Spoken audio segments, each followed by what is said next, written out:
पढ़िए कोई, जिनको मिल गया है 24 का 10 वचन पढ़िए। यदि तू विपत्ति के समय साहस छोड़ दे तो तेरी शक्ति बहुत कम है। इसका मतलब क्या है? क्या समझाना चाह रहा था सुलेमान आने वाली जनरेशन को? कैसे मालूम पड़ेगा कि मैं वीक हूं कि मैं स्ट्रांग हूं? आप याद रखना, वचन याद करने वाला आदमी स्ट्रांग नहीं होता। 91 साम बार बार बोलने वाला भी स्ट्रांग नहीं होता। याद रखिएगा, फास्टिंग करने वाला आदमी भी स्ट्रांग नहीं है। ऐसा मत समझना कि आपको बहुत अन्य भाषाओं का गिफ्ट है तो आप स्ट्रांग हैं। आप स्ट्रांग हैं कि वीक हैं, ये सिर्फ एक ही जगह पे मालूम पड़ेगा, जब आपके ऊपर प्रॉब्लम आएगी। उस प्रॉब्लम में आपका माइंड कैसे वर्क करता है, आपकी टंग कैसे वर्क करती है, वहीं पर मालूम पड़ेगा आप वीक हैं कि आप स्ट्रांग हैं। आपको पता है एक दिन क्या हुआ? 17 साल का लड़का था। बाइबल कहती है उसे गुलामी में लेके गए, और जैसे वो वहां पर गया, उसने वहां पर उसकी एक परीक्षा हुई। मैं आपको कुछ बताना चाहता हूं, हमारी तरफ जहां पर इतने सारे यंग लोग बैठे ना, आपके लिए होप है आज इस मीटिंग के अंदर। आपको पता है 17 साल का एक लड़का था। बाइबल कहती है 17 साल का एक लड़का था, बाइबल कहती है उसे गुलामी में लेके गए, और जैसे वो वहां पर गया, आप जानते हो उस लड़के को एक जॉब मिला, एक नौकरी मिली करने के लिए। और जब वो वहां पर नौकरी कर रहा था, वो इतना निपुण, इतना होशियार था कि राजा ने उसे कहा कि तू अब दरबार में नहीं, अब तू मेरे सामने खड़ा होगा।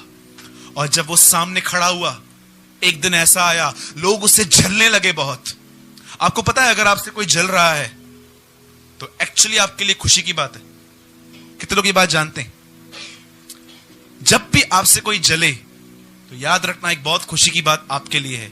कोई तो है जो आपको अच्छा समझता है, आपसे बेटर समझता है। कहां पर जलन आती है? जब हम ये महसूस करते हैं कि ये मुझसे अच्छा काम कर रहा है। कोई तो है जो आपके काम को अप्रिशिएट कर रहा है। इसको बोलते हैं जेलसी। और जब उस लड़के को पकड़ के उस देश में डाला गया और वहां पर राजा ने उसको कहा कि तू मेरे सामने खड़ा होगा, तब वहां पर लोग उससे बहुत जलने लगे। कभी भी आप ये महसूस करो ना कि आपसे कोई जलता है, कभी उनकी हानि मत करना। परमेश्वर से प्रार्थना करना कि प्रभु जो मैं अपने लिए मांगता हूं ना, इसको देना। मैं आपको बोलता हूं आपका प्रमोशन हो जाएगा, क्योंकि परमेश्वर कई बार आपके जीवन में कुछ ऐसे लोगों को भेजेगा जो आपको पहचानने में आपकी मदद करेंगे। आपको पहचानने में आपकी मदद करेंगे वो। सोचो अगर आपके सामने कोई आता ही नहीं तो आपको कैसे मालूम पड़ता कि आपके अंदर कचरा है? सोचो।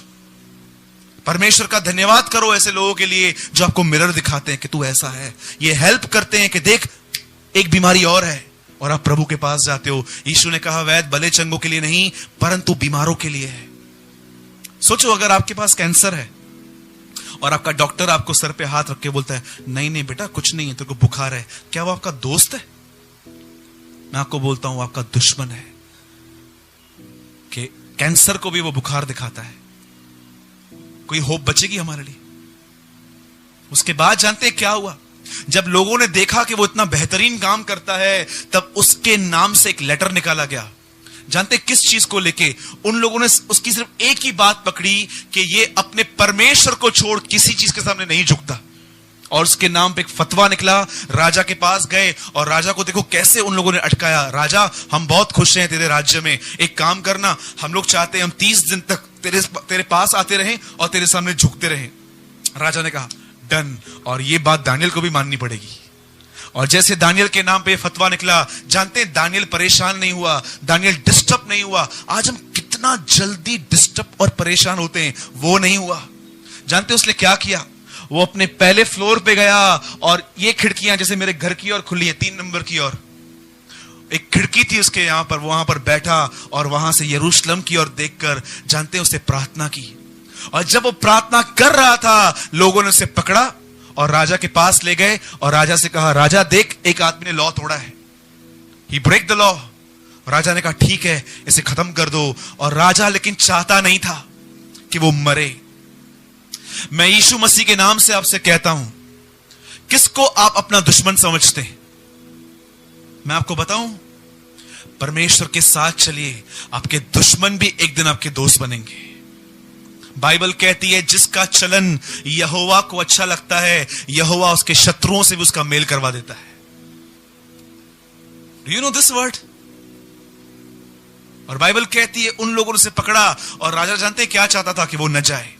कितनी बड़ी बात है, राजा समय चाहते थे कि वो न मरे, और लोगों ने उसे पकड़ के डाल दिया अंदर। और अगले दिन जब उसकी हड्डियां देखने के लिए वहां पर गए लोग, वहां पर कोई नहीं था, न हड्डी थी न कुछ था। बाइबल कहती है दानियल शेरों के ऊपर सोया हुआ था, और उनको कहता है हे राजा, तू चिरंजीव रहे, तू महान रहे, तेरा राज्य युगानुयुग होता रहे। कितनी बड़ी बात है, एक आदमी ने उसको मारने के लिए साइन दी, दानियल उसका आदर कर रहा था। He respect his enemies। मुझे कई लोग कहते हैं ब्रदर, परमेश्वर ने मुझे बहुत बदला है, परमेश्वर ने मुझे बहुत चेंज किया है। मैं बोलता हूं यस, मैं मानता हूं, लेकिन जिस दिन आपको अपने सताने वालों से प्यार हो जाएगा ना, मैं उसे समझ जाऊंगा सच्ची में परमेश्वर ने आपके अंदर काम चालू किया है। वो लोग जो आपको परेशान करते हैं, इरिटेट करते हैं ना, जिस दिन आपको उनसे प्यार हो गया, मैं आपको कहूंगा परमेश्वर ने आपके अंदर काम चालू किया है। और जानते हैं जब वो वहां पर गया, तब वो क्या लिखा है वहां पर? एक वचन लिखा है। दानियल कहता है परमेश्वर को, सॉरी उस राजा को, कि मेरे परमेश्वर ने तेरे शेरों का मुंह बंद किया है। किसने बंद किया? मैं आपसे एक बात पूछता हूं, परमेश्वर ने दानियल का साथ क्यों दिया? क्या बात थी उसके अंदर? हाँ, टेल मी। जानते एक सबसे अच्छी बात क्या थी उसके अंदर? वो डरता नहीं था, वो घबराता नहीं था, वो परेशान नहीं होता था। यही बात परमेश्वर को अट्रैक्ट करती थी उस पर, कि कोई तो है जिसकी नजर में मैं जिंदा हूं। 99% लोगों के जिंदगी में परमेश्वर एक मरा हुआ परमेश्वर है। मुझे एक बात बताइए, जब हम अपने बच्चों को स्कूल भेजते हैं, आजकल देखिए स्कूल्स कितने महंगे हो गए हैं, कॉन्वेंट स्कूल कितने महंगे, डोनेशन देना पड़ता है, ये देना पड़ता है, वो देना पड़ता है, तब जाके हमारे बच्चे वहां तक पहुंचते हैं। लेकिन आपको पता है हमारे बच्चों ने पढ़ाई की है कि नहीं की है, ये कैसे मालूम पड़ता है? हम हर दिन तो उनके बुक्स चेक नहीं करते, लेकिन एक टाइम आता है जब उनके एग्जाम्स आते हैं, और जब वो एग्जाम्स देके आते हैं और जब रिजल्ट आती है, तब हमें मालूम पड़ता है कि हाँ इसने किया था। लेकिन आप में से कितने मां बाप खुश होंगे कि आपका बच्चा दिन रात पढ़े लेकिन एग्जाम में 0 लेकर आए? बताइए।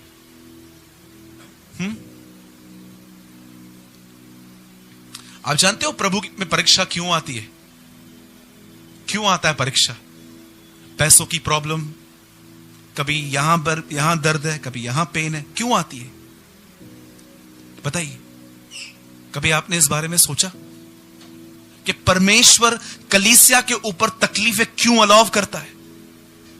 मैं जानता हूं आप में से यहां पर कोई भी इतने बड़े ग्रॉस सिन में नहीं है, कोई यहां पर ऐसा नहीं है जो एक बहुत बड़ा पाप करता हो। हम सब कोशिश करते हैं एटलीस्ट प्रभु के साथ चलने की, मैं जानता हूं। पर आप क्या जान सकते हो कि क्यों परमेश्वर ने कई बार आपके ऊपर तकलीफ क्यों अलाउ की? आपको लगता है एक विश्वास करने वाला आदमी, बपतिस्मा लिया हुआ आदमी, शैतान उसको खा जाएगा ऐसे ही? क्यों परमेश्वर ने अलाउ किया? याद रखिएगा, एग्जाम्स तो आएंगे, ट्रायल्स तो आएंगे, प्रॉब्लम्स तो आएंगी, उसी में ही तो मालूम पड़ेगा कि 11 महीने जो कलीसिया में सीखा है अब उसका एग्जाम है। ये तो मालूम कैसे पड़ेगा कि हम स्ट्रांग हैं कि कमजोर हैं? यहां क्या लिखा है? यदि तू विपत्ति के समय अपना साथ छोड़े तो कमजोर है, स्टिल यू आर वीक। मैं आपसे एक बात पूछता हूं, सच बताइए, परमेश्वर देख रहा है आपको? हाँ, सच बताइए, आप में से कितने लोग हैं जो प्रॉब्लम में डिस्टर्ब नहीं होते? हाँ, बोलिए बोलिए। मैं बताऊं, मैं ईमानदार हूं, मुझे पकड़ के सब होते हैं, क्योंकि मुझे पता है मुझे पहले अपने आप को पकड़ना पड़ेगा, तब जाके आप एग्री करेंगे। जानते हैं ये जो लिखा है, ये जो लिखा है कि अगर तू साहस छोड़ दे, कौन सी चीज है जो आपका साहस छुड़ाने में आपके पीछे आती है? हां, बोलिए। एक एग्जाम्पल देता हूं। समझो आपको बुखार था, वो बुखार 3 दिन नहीं उतरा, चौथे दिन आप डॉक्टर के पास जाओगे और बोलोगे प्लीज ये मेडिसिन बंद करो, रूट बताओ कहां से आ रहा है। डॉक्टर क्या कहेगा? ब्लड टेस्ट करवा के आओ। और आप जब दोपहर में जाएंगे बगैर खाए हुए ब्लड टेस्ट करवाने, तो डॉक्टर आपको कहेगा वो फिजिशियन आपको कहेगा रात को 9 बजे आप अपना ब्लड का रिपोर्ट लेके जाओ। वो रिपोर्ट लेके आप अपने फैमिली डॉक्टर के पास जाएंगे। आप जानते हो 3 बजे ब्लड टेस्ट हुआ, 9 बजे रिपोर्ट मिलेगी। इस 6 घंटे के अंदर आपको ऐसे ऐसे विचार आएंगे, पता नहीं रिजल्ट में क्या आएगा, पता नहीं ये क्या होगा, पता नहीं ये क्या होगा। जो आदमी इन विचारों को मेडिटेट करता है कि कुछ ना कुछ खराब निकलेगा, यही वो चीज है जो आपके साहस को ले जाती है। बार बार बार बार प्रभु ने यहोशू से कहा, मत डर, तेरा मन कच्चा ना हो। जैसे मैं मूसा के साथ था, वैसे ही मैं तेरे साथ भी रहूंगा। जब आप और मैं किसी प्रॉब्लम के अंडर में आते हैं ना, वहीं पर मालूम पड़ता है कि मैं स्ट्रांग हूं कि मैं वीक हूं। और अगर आप डर गए, आप सहम गए, आपको चिंताओं ने पकड़ लिया, जानते हैं क्या है? वीक। ये होती है कमजोरी। मैं आपको बात बताता हूं यीशु मसीह के लिए, आप बहुत आनंदित होंगे। यीशु के पास एक आदमी आया और उसके पीछे एक पलटन थी। उसने पलटन को कहा था, जिस आदमी को मैं किस करूंगा वही यीशु होगा, तुम उस पर हाथ डाल के पकड़ लेना। आप जानते हैं वहां पर जब वो यीशु के सामने आए, इतनी बड़ी पलटन एक आदमी को अरेस्ट करने के लिए आई थी। और जब वो वहां पर खड़ा हुआ, लोग उससे पूछते हैं, यीशु नासरी कौन है? यीशु बोलता है, मैं हूं। मुझे एक बात बता सकते हैं, उन्होंने ये सवाल उससे फिर से क्यों पूछा? यीशु नासरी कौन है? मैं कह चुका हूं, मैं हूं, इन्हें जाने दो। क्यों उन्होंने दोबारा ये क्वेश्चन उससे पूछा?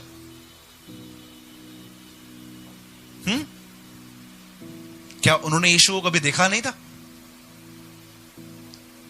बोलिए बोलिए बोलिए। थॉट नहीं था यीशु के अंदर, जो क्या करेंगे ये, मैं हूं, जो करना है करो। He knows his heavenly father। वो अपने पिता को जानता था। जो लोग परमेश्वर को जानते हैं, उनके अंदर एक क्वालिटी होती है, उनके अंदर वो प्रॉब्लम से नहीं डरते। जानते हैं दानियल क्यों चुपचाप से चला गया? दानियल जानता था वो सिंहासन पर बैठा है। मैं आपसे कहता हूं, क्यों डरते? क्यों भविष्य की चिंता करते हैं? वो मर गया है क्या? तुमको क्या लगता है आज तक तुम्हें कौन चलाता आया है? तुमने खुद को चलाया है क्या? जिस परमेश्वर ने आपका इतना साथ दिया है, क्या वो आपको आगे नहीं देगा? क्या वो आपको आगे नहीं संभालेगा? हां जी, मैं एक जीनियन क्वेश्चन पूछ रहा हूं आपसे। कितने लोग हैं जो प्रॉब्लम में बोल्डली खड़े होते हैं कि ये लैंग्वेज यूज करते हैं, पता नहीं क्या होगा, अल्लाह अच्छा थींदो। बोलिए।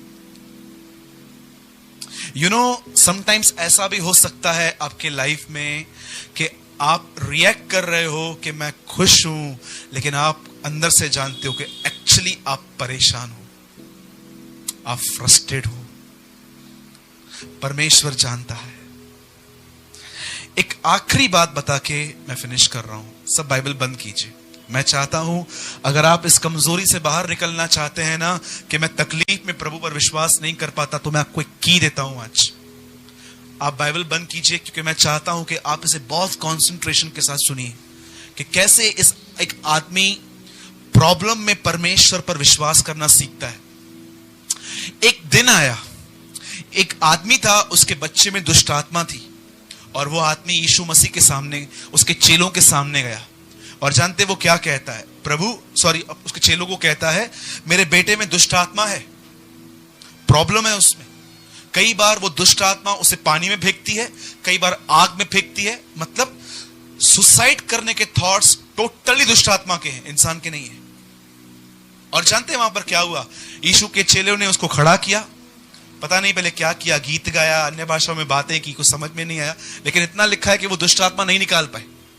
और जानते हैं उसके बेटे के अंदर स्टिल दुष्ट आत्मा थी और सामने से यीशु आ रहा था। ये आदमी भाग के यीशु के पास जाता है, जाके कहता है, प्रभु आपके चेले नहीं निकाल पाए।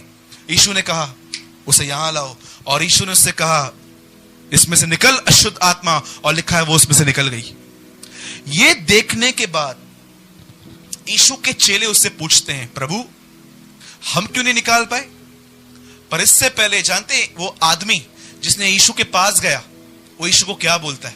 प्रभु मैं आपके चेलों के पास लेके गया, वो उसको ठीक नहीं कर पाए, पर अगर आप कुछ उपकार करके कर सको तो हमारे लिए कर दो। यीशु उसको बोलता है, उपकार की क्या बात है, विश्वास करने वाले के लिए सब कुछ हो सकता है। उसके बाद वो आदमी एक बात कहता है, प्रभु मैं विश्वास करता हूं, पर मेरे अविश्वास का भी तो उपाय कर। मुझे एक बात तो बताइए, ये कैसा वाक्य है? मैं विश्वास करता हूं पर मेरे अविश्वास का भी उपाय कर। कोई खोल सकता है इस वचन को? इसका अर्थ क्या है? मैं विश्वास करता हूं परंतु मेरे अविश्वास का भी उपाय कर, इसका मतलब क्या है?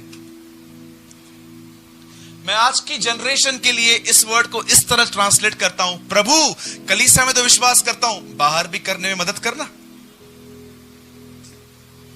Did you understand? प्रभु मैं जानता हूं तू उसको निकाल सकता है, लेकिन यह विश्वास मुझे हमेशा रहने दे।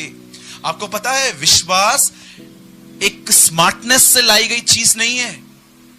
प्रभु यीशु मसीह पतरस को कहते हैं, यह पिता की तरफ से प्रकट हुआ है कि मैं उसका बेटा हूं। विश्वास परमेश्वर का दिया हुआ एक दान है। पतरस कहता है हम सबों को वो बहुमूल्य दान मिला है। जब भी आप ये देखते हैं ना कि आप विश्वास नहीं कर पा रहे हैं, प्रभु से विश्वास मांगने के लिए भी जाइए। प्रभु मैं विश्वास करता हूं कि तू परमेश्वर है, पर मैं इस तकलीफ में तेरे द्वारा सुरक्षित रहूंगा, मुझे इस बात का भी विश्वास दे। बोलो जय मसीह की। कितने लोग प्रभु के पास विश्वास मांगने भी जाते हैं? बोलिए। आपने सुना होगा विश्वास नहीं होगा तो काम नहीं होगा। मैं आपसे कहता हूं छोड़ दो, विश्वास मांगने के लिए भी उसके पास चले जाओ। प्रभु मैं ये विश्वास नहीं कर पा रहा हूं, मुझे विश्वास दे। बाइबल कहती है हर उत्तम दान, हर अच्छी वस्तु ऊपर से आती है, स्वर्गीय पिता की ओर से। ये वो नहीं है कि हम बैठेंगे और अपने आप को समझाएंगे, हे कहते हैं प्रभु ये किया ये किया। प्रभु मैं प्रार्थना करता हूं आपने बहुत कुछ किया है। प्रभु बोलेगा स्टॉप इट। आपको पता है, शायद आप शॉक्ड होते हैं ये बात सुन के, शरीर की कोई बात स्वर्ग ग्रहण नहीं करता, नेवर। इसलिए यीशु कहता है एक जगह पर, जब तक ऊपर से न दिया जाए कोई नहीं पा सकता। मैं आपसे पूछता हूं, अगर आप इस बात को महसूस करते हो कि ब्रदर आप बिल्कुल सही कह रहे हो, मैं यहां पर बहुत अच्छा हूं, लेकिन यहां से जाने के बाद मुझे सच्ची में विश्वास करने में तकलीफ होती है, मेरा मन कच्चा हो जाता है, मैं दब जाता हूं, परेशान हो जाता हूं, फिर क्या होता है मेरी फ्रस्ट्रेशन लोगों पे निकल जाती है। अगर आप ऐसे हैं, मैं आपको एक चाबी देता हूं, बिल्कुल मत डरिए, प्रभु आपसे प्यार करते हैं। सिर्फ एक काम कीजिए, विश्वास मांगने के लिए भी उसके पास चले जाइए और कहिए प्रभु मुझे विश्वास दे। मांगेंगे। क्या कहा इस आदमी ने? मैं विश्वास करता हूं पर मेरे अविश्वास का भी तो उपाय कर। मुझे बता सकते हैं यहोवा यिरे ये नाम परमेश्वर का किसने रखा? यहोवा जायरा, हिब्रू नेम है ना ये। यहोवा यिरे किसने रखा? हाँ,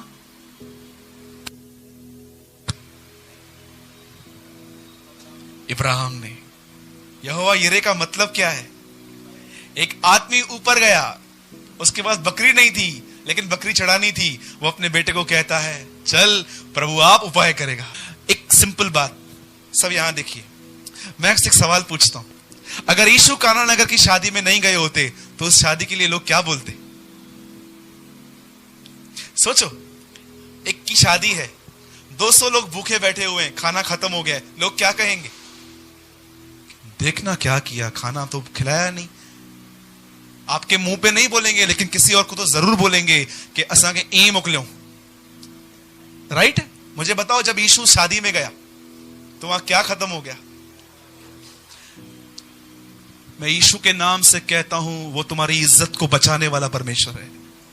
वो वहां पर गया, जैसे वो वहां पर गया, वहां दाखरस खत्म हो गई, वो चुपचाप से बना के वहां से निकल आया कि ये शादी कंटिन्यू हो।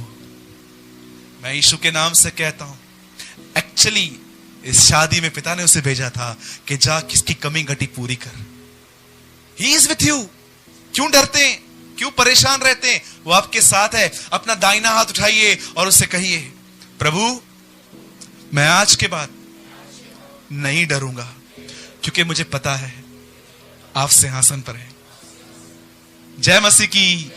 यस, बोलो मेरा फ्यूचर जो मैं सोचता हूं कि क्या होगा, बोलो मेरा फ्यूचर समय प्रभु है।